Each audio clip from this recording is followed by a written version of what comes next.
The thief comes to steal, kill, and destroy, but I have come that they might have life and have it abundantly. I speak these words in the name of God, Father, Son, and Holy Spirit. Amen. Amen.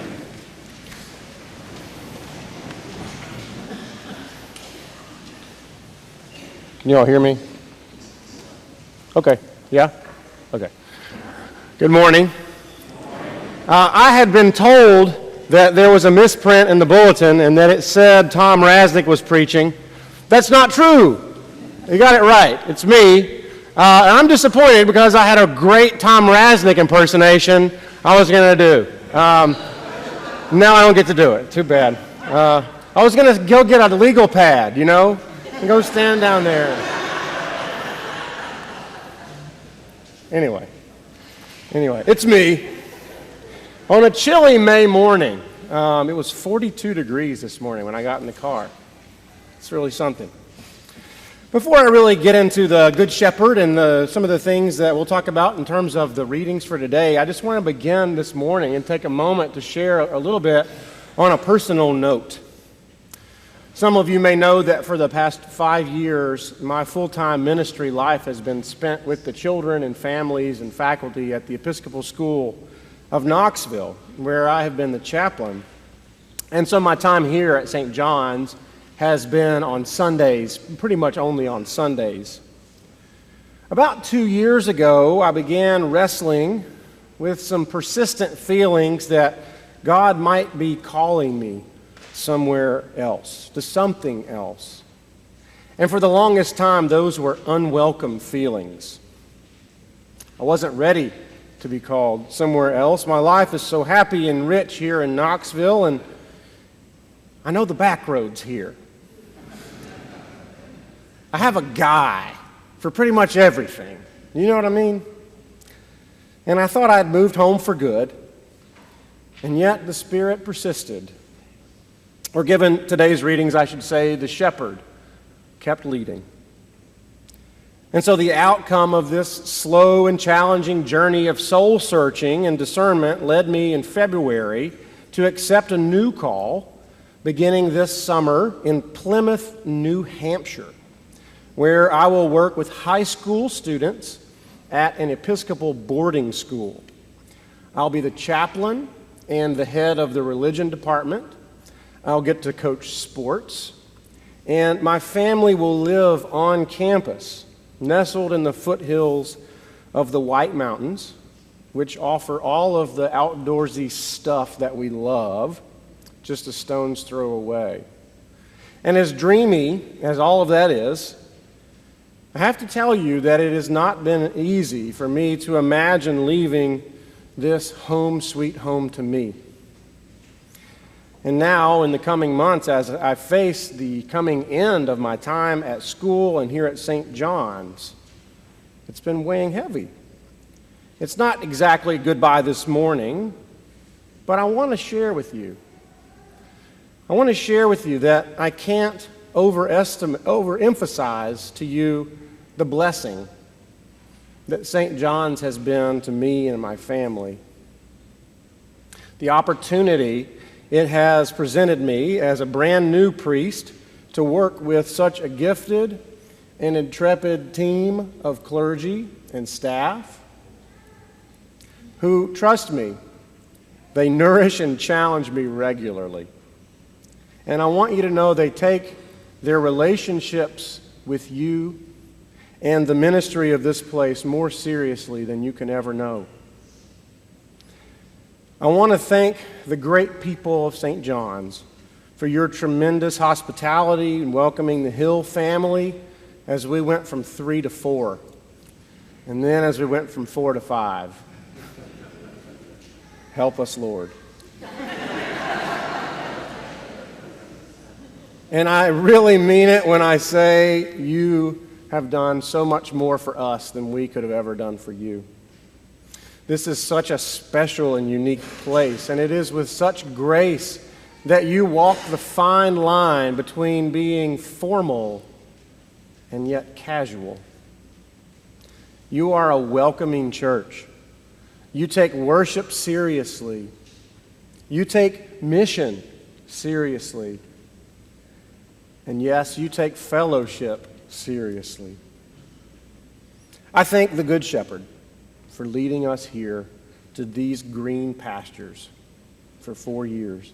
And I thank the dean for reaching out to me and building a relationship when he did not have to.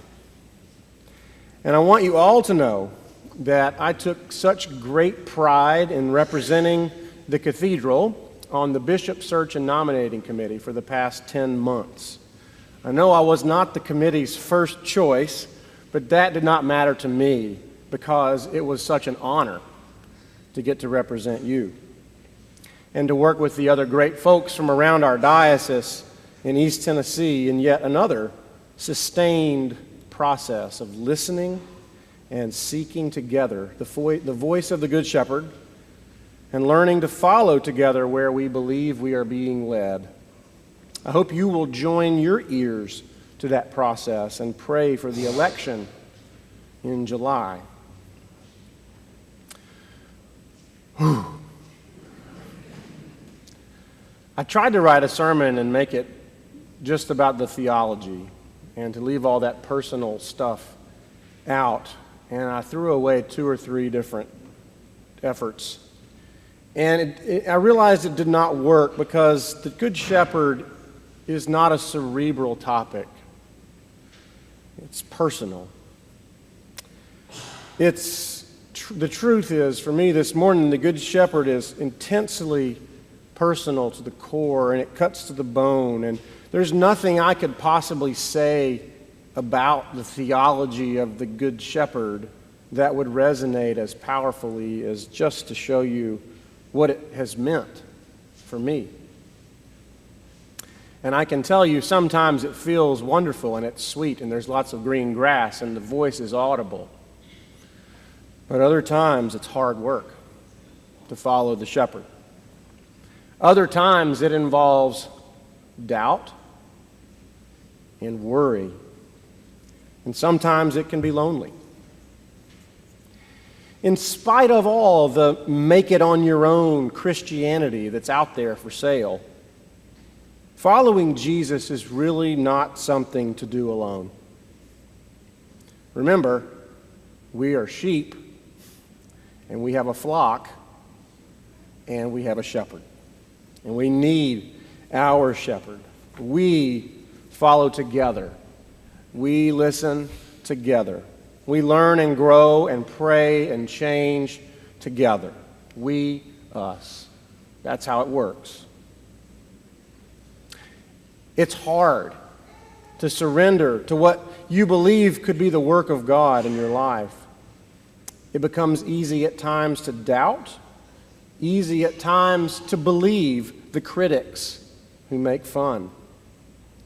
All of us who struggle with faith at times find ourselves having gone astray. We're the one in the 99. I've felt this way before, and I suspect you might have too. Life does have a way of unmooring us from our anchors, and at times we can find ourselves sort of adrift at sea. I have personally spent the last 4 months mending my sails and trusting that there's a continent somewhere over there on the other side of this deep ocean. Earlier this year, I picked up a book entitled My Bright Abyss by Christian Wiman. Wiman is a poet and an academic whose cancer diagnosis prompted a poetic memoir about faith and mortality in the current age. Just spend another second with that title, My Bright Abyss. Easily one of the best books I've read in a long time. The book becomes a strong defense of simple, childlike faith couched in linguistic and theological sophistication. And I read it as a conversation with all the voices in society, and indeed all the voices in my own head, who would say, you should just give up. Sometimes this following the Good Shepherd thing is hard. Sometimes it seems like it might just be a fool's errand. Wyman writes, and I quote, "Modern spiritual consciousness is predicated on the fact that God is gone. And spiritual experience for many of us amounts mostly to an essential, deeply felt and necessary, but ultimately inchoate and transitory feeling of oneness or unity with existence. It's mystical and valuable, but it's distant." But then he goes on to say, again, quote, "Christ, though, is a shard of glass in your gut. Christ is God saying, I am right here. And here not only in what exalts and completes and uplifts you, but also here in what appalls and offends and degrades you. Here in what activates and exacerbates all that you would call not God. To walk through the fog of God toward the clarity of Christ is difficult because of how unlovely, how ungodly that clarity often turns out to be." End quote. I think that's true. No matter how unlovely, no matter how ungodly, Christ is right here, always,